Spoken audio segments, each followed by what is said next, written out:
Ladies and gentlemen, I'd like to bring to the winner of tonight's event. He did an unbelievable job. He put his fist where his mouth was, and he had a great win tonight. Tito Ortiz.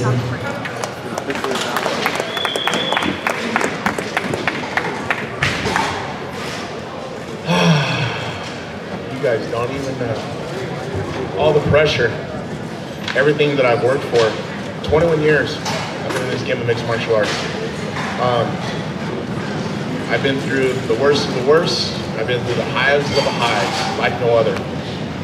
Becoming a world champion after a year and a half of competition, losing my world title after 5 title defenses, being on one of the top promotions in the world, and then thrown to the wolves. I'm thankful for Lorenzo Fertitta, Dana White, Frank Fertitta for giving me the opportunity to build a Tito Ortiz.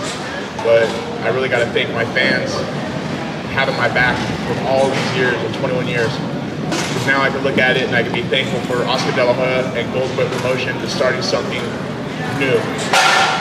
Gold Boy Promotion has been amazing for me up to this point because they've been nothing but respectful. They treat me with nothing but respect and class, and that's the way fighters should be treated. When I spoke with Oscar, and he told me, Tito, you gotta understand, I was a fighter. When I got into promotion, I wanted to give back to the fighters.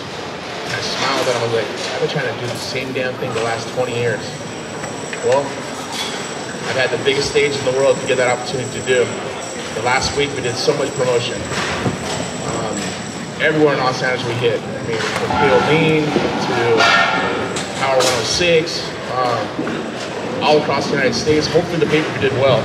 I'm hoping it did well because me and Chuck will reap the rewards from it. Once again, I gotta be thankful for Oscar. I gotta be thankful for Jerry, and of course Tattoo, who was another guy who did Mike Tyson's Bite the Mic. I met him at the Staples Center, and he said, "Hey Tito, man, hey, you should come on my podcast with Oscar De La Hoya, or with Mike Tyson." I was like, "Yeah, of course I'll do it." Well, here's our number. It was just acquaintance. I went on Bite the Mic with Mike Tyson, and at that point, Chuck was already calling me out. I reached out to Dana White, and he said, "No, we're not going to do this fight. No possible way. I don't want nothing to do with it." So he knew it was going to happen. I said something on Bite the Mic, saying, "What if Oscar beat him? You shouldn't be doing it."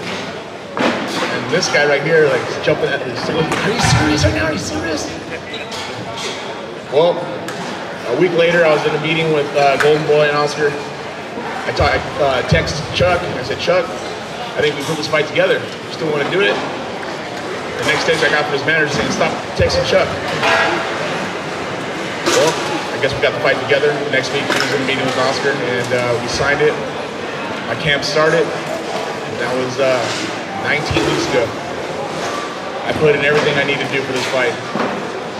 I can show people out there that no matter what circles you've gone through, what hard times you've gone through in relationships, as long as you keep your mind focused and positive and have positive people around you, you can achieve anything in this world. And I'm proof in the pudding. I'm a kid who came from nothing. A week ago, I went to talk to my father, first time in 7 years, and I forgave him because he only knew as good as he was taught. He only knew as good as he wanted to learn. He was a heroin addict who is on methadone now, and he's 80 years old, and I went to him and I said, "You know what, Dad, I forgive you because I understand how hard it is to be a parent. I understand how hard it is to be a man because I lived the same thing for my life. 5 years ago, I had to leave my ex. I had to give my kids a brighter future. My girlfriend Amber that's here, she saved my life. She showed me what love truly was. I thought I'd never love a woman again, and she's my backbone. Amber, I love you. Like, people know you guys, like, whoever's going through hard times in life, whoever's going through things that you don't think you can get through it, like, just hold down, bite down, and just get through it. Do the right things, do positive things. Do things to give back. On Thanksgiving, I had to make weight.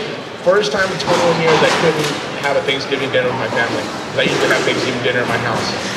So I called my homeless. I said, "Michael Dean, is there any possible way that you can get me to a shelter that I can go feed the homeless?" He said, "Yeah, I got you." He texted me, goes, "Go to Laugh Factory." I showed up to Laugh Factory at 2:30. They said to be there at 3, but I showed up at 2:30 because I try to be punctual. I served from 3 o'clock until 6:30, and I served 2 different helpings to people who are less fortunate, and it just made my heart feel so warm to be able to give back, and I was so damn thankful just to be in that situation, because as a kid growing up, I was one of those kids that were sitting in their family eating a free Thanksgiving dinner. And it's crazy how life turns around, because it comes full circle always. I woke up this morning and I was nervous.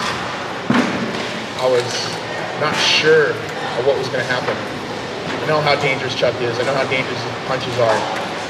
And it was a feeling in my body that almost like an empty feeling, and I didn't understand. And I was talking to my son Jacob, and I said, Jacob, I'm so nervous. He goes, Dad, I'm nervous too. He goes, but you know what, Dad, I watched something online, and they said, if you can turn that nervousness into happiness, you'll think of it a totally different way. When he said that to me, and this is a 16-year-old kid who's telling me this, my son, and he turned that nervousness into happiness, and from that point out on, I knew I was going to win this fight.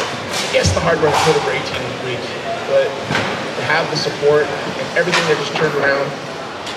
When I was cutting weight yesterday at my hotel, I come out of cutting weight, and all of a sudden Notre Dame comes walking out, the college football team. I was like, Notre Dame, wow, that's pretty damn cool. As a kid growing up, I was watching. I have Irish in myself, and I was like, cool if I take a picture with you guys. And I was like, the luck of the Irish, the fighter in Irish. Is this all like meant to be? Am I meant to be sitting right here with my hand raised knowing that I beat Chuck Liddell finally? He came out saying he's going to knock me out in the first round. Oops. I didn't mean to mess up his night. I knocked his ass out in the first round. I want to thank everybody for supporting me, all my fans, everybody who believed in me, and all the ones who didn't believe in me. Take the hatred out of your heart, because at the end of the day, we all should be happy. Golden Boy, Larry, Oscar, if you're watching, thank you so much. You guys have witnessed the beginning of something great, something new to give back to the fighters. And that's Golden Boy MMA. Thank you guys. Yeah, I'll take a couple questions.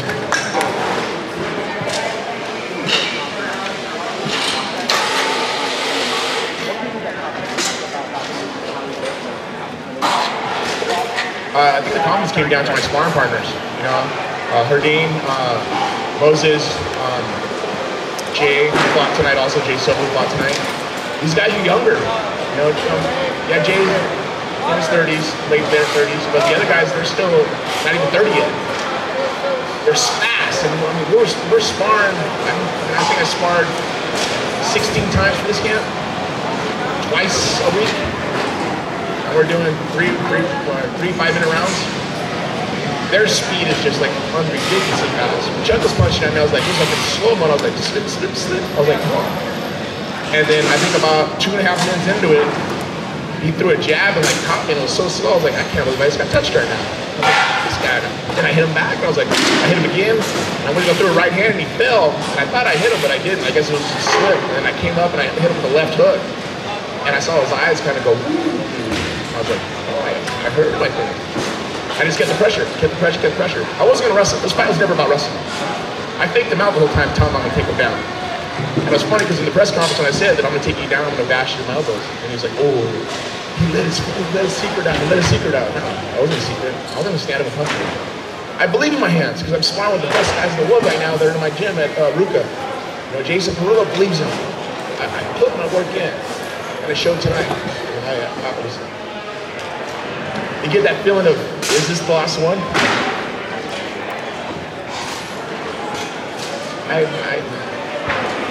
I want it to be. It's a lot of pressure to impose your will on someone like that. Every single fight is really, really hard. There's so much pressure to do that. I've been doing it for 21 years. Now, if I can step out of that game and do it the right way of being a promoter and helping fighters come and growing and grow the next Tito Ortiz, grow the next Chuck Liddells, grow the next Rampage Jacksons, Royce Gracie, Ken Shamrocks, Conor McGregor, and give them an opportunity to make the real money here. Because like I said, when I spoke to Oscar, he said, you understand, I'm a fighter. I am now a promoter. And I want to get back to the fighters. So now I'm probably saying the same shit. So I'm just thankful to wouldn't be where I am tonight.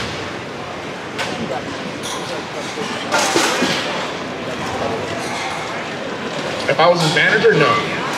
Primetime Tuesday is my management company, and I would have told Chuck, no, this gets you an ambassador job. Let's promote your name and get you signings, and do other means and ways of making money. But I mean, you can't hold someone back. If they believe in something, that they want to do, I mean, they want to fight, they want to continue to fight, you gotta let them walk out on their own. That's just the right thing, we're human. I mean, we want to make mistakes. I mean, I want to fail. I fail all the time. People bash me all the time because of my interviews, like, oh, Tito said this, Tito said that, and past tense and present tense. I mess up, I'm human. But I want to fail because then I can look back on it going, you know what, next time I want to make that same mistake. And all of us are human, we all make mistakes. But if you're able to correct yourself, then you're learning from it. If you don't correct yourself, you're ignorant and you'll never learn. Yes?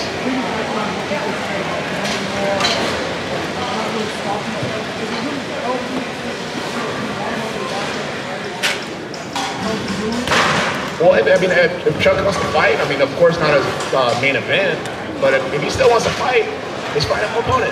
Let's find him someone that isn't a Tito Ortiz. I'm vicious, guy. I mean, I took off a year. I took off a year because I had neck surgery.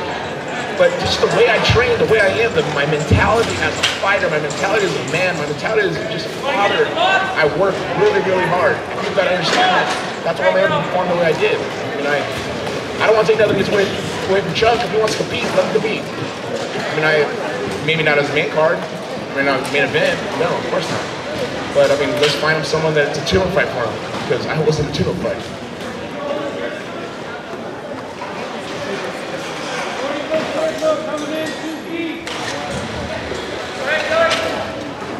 So what was the difference? I think my maturity.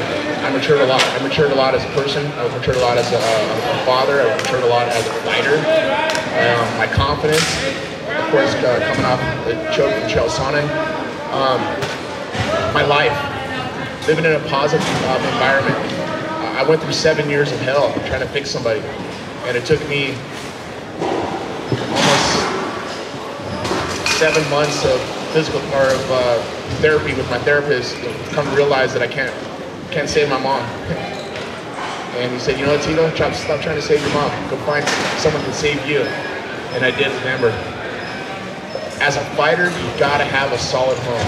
You gotta have a solid person who has your back. I'm not coming home to someone saying that, oh, you're a piece of shit dad, you're a piece of shit fighter. When someone says you're a piece of shit for such a long time, you start believing it. And I will not live in a negative life like that ever again. I won't let my kids live in a negative life like that ever again. And I hope no one else can ever live in that type of lifestyle. I hope they're able to look in the mirror and realize that it's not them, it's the person that they're with that make the difference. And that's what made me a different person. When I'm confident, when I have a positive environment around me, I'm unstoppable. And I gotta say, that was the ticket. I was going through a lot of stuff those times. And you know, I went through a divorce. I went through a new relationship. I was being smashed by the president of UFC and always bashing me, always saying stuff. Just it was hell. And that's why I walked away in 2013. That was the reason I walked away from the UFC. I couldn't handle it anymore. But now that I'm graced and respected and honored the way I am with Golden Boy, I think other fighters will see that and they would like to do the same thing too. Or they're able to have their own sponsorships. They're able to be a part of the company. They're able to be a partnership of the revenue that is income from the fight. And I think that's important. Let's change the game of mixed martial arts. Let's not make the fighters contractors. Let's make the fighters partners.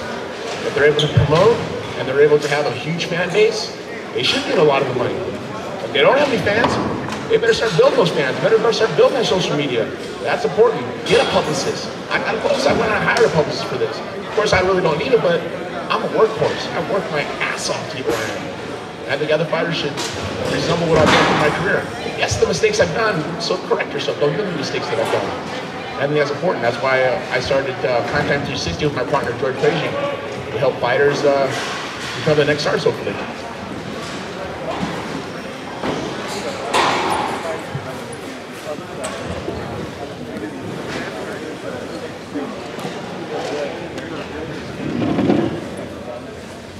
Yeah, I buried the hatchet with Chuck, 100%. You guys gotta understand, I'm a loyal person. I love my friends. I'm an Aquarius to the T. You guys read horoscopes and so forth, read what an Aquarius is. I am exactly that person. I will fight for every one of my friends. I will honor with every one of my friends. I keep my word on everything I have. There's two things I'll have for the rest of my life: my name and my word. I'll never tarnish my name, and I'll never not keep my word. And with Chuck, he was my bro. He was my homie. He was my friend. Like I say, I used to let him stay at my house. We traveled to Japan. We traveled to England. I mean, I thought he was my friend, but I understand that money gets in the way of people's eyes of what they truly think about, and that's the evil of all humans. I think is money. And I guess we sat and built that cage that night or tonight, and I said, "It's cool. It's over. Done." If he doesn't want to be done, then we'll take a good opportunity. Yeah. One more. So Tito, are you back, or were you just here to scratch an itch? And if so, who do you want to fight next? There's no one out there to fight. This Chuck Liddell thing was the biggest thing that I've been on my mind. There's no one that will bring me out. Nobody. I'm done. I want to focus on great stuff. I mean, I still got my head on my shoulders. I actually be a great businessman. Let me focus on the right things and not focus on a million things, because then I get kind of disillusioned with what I need to do right. You know, being a father's number one. Being a businessman can be number two. Being a fighter, I did it for 21 years. I'm willing to walk away. People always want to say, Tito, one more fight, one more fight, one more fight. Just because you think you got out of it, she'll suck you right back in. I don't want that to happen. It's nice to walk and talk, be able to touch my feet, be able to throw a football with my kids if I need to, or baseball, or wrestle around with them. You know, when my son says, Dad, I don't want you to fight anymore. Maybe I listen to my kids. They want Dad back. Where it's not about the camp anymore. 18 weeks is a long time. When I'm missing out on school, missing out on homework, missing out on picking up from school, I miss those little small things. But I think if I get into the business stuff, I'm able to juggle both of those jobs together. Especially with my great partner, Amber, she helps me out. What will you miss most about fighting? What's that? What will you miss most about fighting? What will I miss most about fighting? The hand raised. And the fans. I love the fans. The fans, I can understand that one of my friends, one of my number one fans, but my friend, close friend, Jeremy, he's been with me since my first UFC fight. And he's involved in every one of my fights. And he was here tonight. And they actually came to the weigh-in and so forth. And, have fans like that is amazing. And I'm thankful for it, because they'll ride or die, no matter what. No matter how many times they say, Tito's, he's shooting. He's like, no, he's my man. But they'll fight, they fight over it. That's why my mom can't even come to the fights anymore. She doesn't get in the fights because people talk shit to her all the time. So she's like, I can't even go to them. That's cool, Mom, I love you. I'm always real, she's better. How many times did Scott Coker text you tonight? Actually, Scott Coker actually did text me today.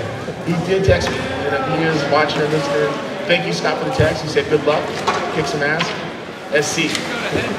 So that was a great gesture from him. And I was happy about it. I got a lot of texts today. I got a lot of support today. I think the team will do pretty well. I think it actually was exciting. Just the remarks and the people texting me and emailing me and on my social media, it was everywhere. I think the pay-per-view did fairly well. It would be nice to do 1 million pay-per-view buys, but I doubt we did that. But I'm saying if we broke the crest of a couple hundred, it'd be amazing. It'd be a success if we did. I want to thank the fans. You guys, I want to get out of here. I want to go enjoy myself a nice cold one. Oh yeah, it was yours. That was just one. I'm Mexican. I can drink a lot. This is your last fight. You didn't really get to do great here. Yeah, I did. They didn't stop shit. I was doing it. I was busting through the legs. I was doing it. Come on. One of my buddies got a great picture of me digging it. Was that yours, Mom? Rafael was in my corner, Rafael Davis. He got a good picture of me digging. Yes. Of course, you go to punishment.com and you can see the picture of me going like this, cartoon figure, Chuck's grave. It says Chuck Liddell. Or excuse me, it says Chuck. And it says when he started, Do it again. today's date. There. It's over. It's done. That's it. You guys have a wonderful night.